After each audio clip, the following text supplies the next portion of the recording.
Hey, what's going on, guys? Welcome back to the Intergalactic Outlaw. Today's video is going to be about a protagonist some of you may or may not know, Samus Aran. A lot of this information is sourced with the Metroid graphic novels, Volume 1 and Volume 2, which most consider to be canon. Some don't, but a lot of these panels were also used in a few of the games, so that's where the information is sourced from. Samus Aran is the main protagonist in the Metroid series of games and the Galactic Bounty Hunter. Samus has not been fleshed out as much as the other Nintendo characters in the roster.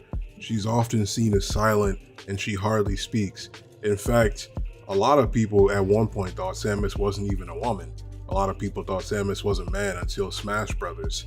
However, even in silence, I guarantee you that Samus is one of Nintendo's more mature, tragic, and one of their most interesting characters, especially when it comes to Samus and dealing with her duty and her job as a galactic bounty hunter. As stated before, Samus has kind of a tragic backstory, especially when compared to characters like Mario or Kirby or Donkey Kong.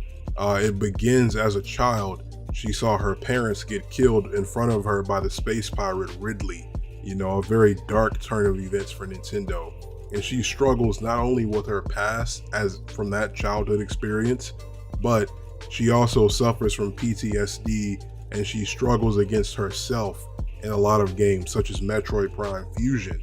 She experiences multiple mental blocks and trauma due to fighting multiple aliens on multiple alien worlds and even being infected with an alien parasite. It was this trauma and some of these experiences who would make Samus who she is that we would come to find out and know.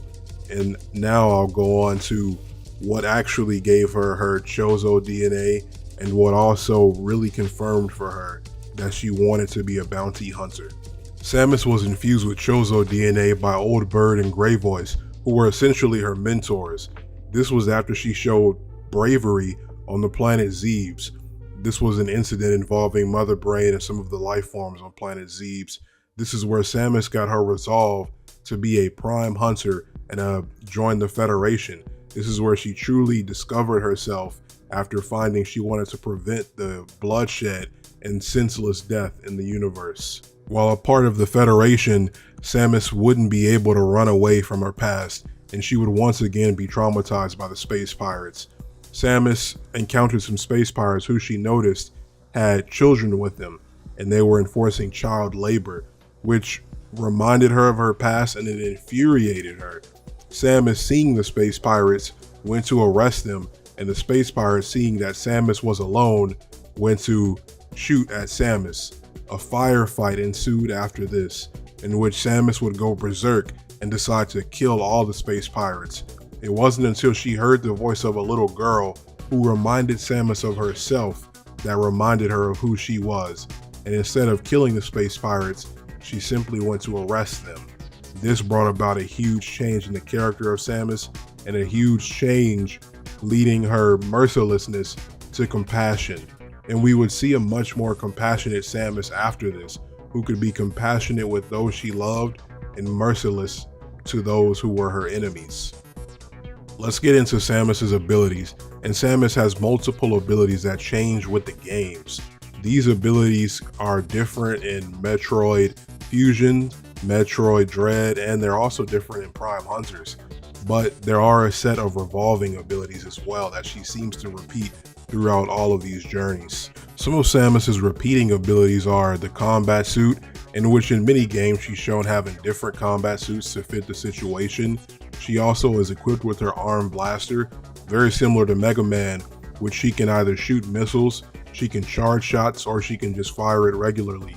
And she also has different beams, also depending upon the combat situation and the game.